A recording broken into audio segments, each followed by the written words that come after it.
A few months ago, I was speaking at a conference when a CPA approached me afterward.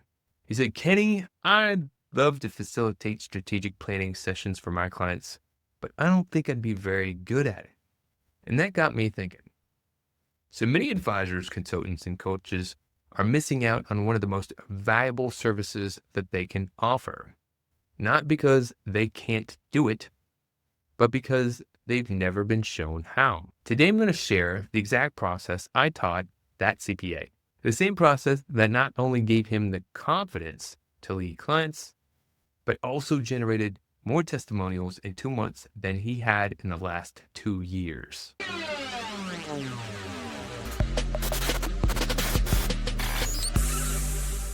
Now, this guy had been servicing clients for years, mostly on the technical side of things. He knew he had valuable insight, but he didn't see himself as a facilitator or speaker. When I suggested that he could lead these quarterly strategic planning sessions for his clients, initially he hesitated. He said, Kenny, I wouldn't know what to say. I'm not a presenter and I don't have a process. So I told him, if you have an outline, a plan, and a little practice, you can do this. And not just do it, you can do it well. So here's a 7-step strategic planning process. We worked out a process that I've refined over the years and facilitated many sessions of my own for my own clients. First step, we reviewed the past. We don't just learn from experience. We learn from reflecting on our experience. Some of the questions we ask are, what do we achieve in the last 90 days? What worked well? What didn't go as planned? And why? What should we stop, start, and continue? This reflection creates an awareness and builds a foundation for smarter decisions moving forward. Number 2, we defined success. We defined what success looks like for this quarter. We took a moment to look at the long-term vision of the business, as well as our 1-year goals, and then narrowed down to focus on the next 90 days. We asked, are we on track for our yearly goal?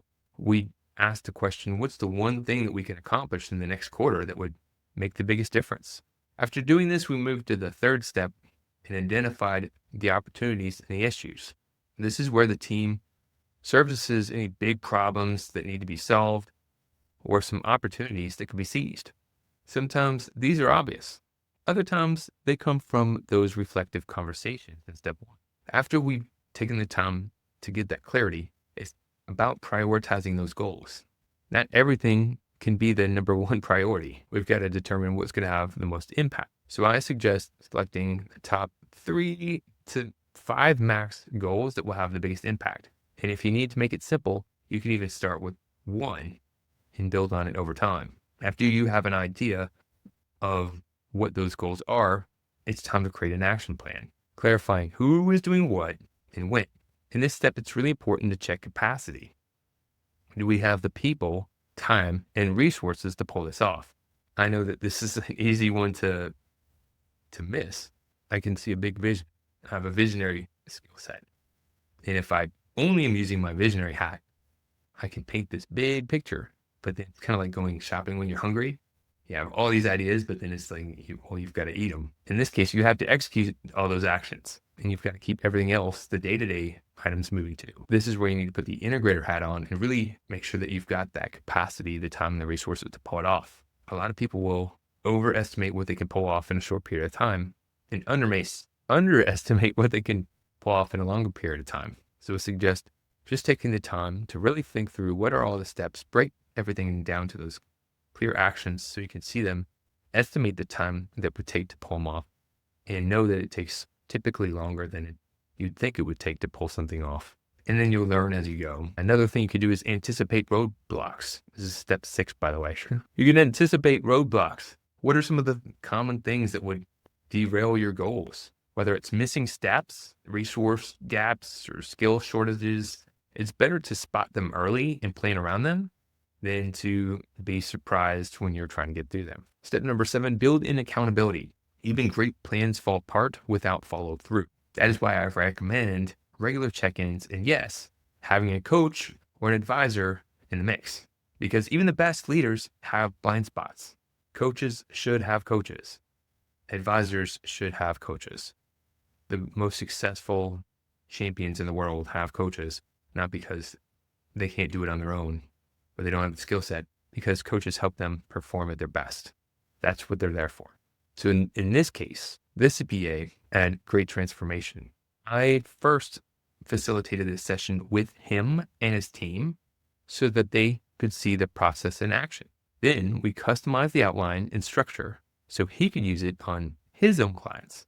He admitted that the first time he did it, he was very nervous.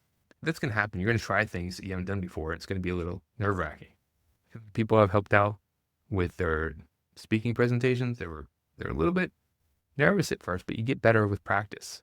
If you saw me presenting when I first started, oh my God, I was putting myself asleep. But because he had a framework, he was confident. And here's the thing, the result, his clients were impressed by the value of the conversations. Really started seeing him in a completely different light. They explored areas of their business that they had never looked at before. In just a couple months, he received more testimonials and reviews than in the previous 2 years. Now that's pretty impressive. Here's the lesson. Facilitating strategic planning isn't about being the smartest person in the room. It's about having a process that helps others to think clearly, commit to action, and stay accountable. You can do this. Your clients will thank you for it, and it will deepen your value as a trusted advisor. If you'd like to learn how to facilitate these sessions or have one facilitated for you and or your team, I invite you to join one of our complimentary strategic planning sessions. You'll experience the process firsthand, get the tools and templates, and leave ready to lead powerful planning sessions with confidence. This is Kenny Harper with Growth Amplifiers. If you have a thought or an idea that you'd like to see on Growth Amplifiers, share in the comments. We'd like to hear your feedback. Thanks for your support. Until next time, keep on amplifying. To show your support, take a moment to amplify this message by sharing it online. To connect with me or gain more business growth insights, visit www.growthamplifiers.com. Thank you for your support.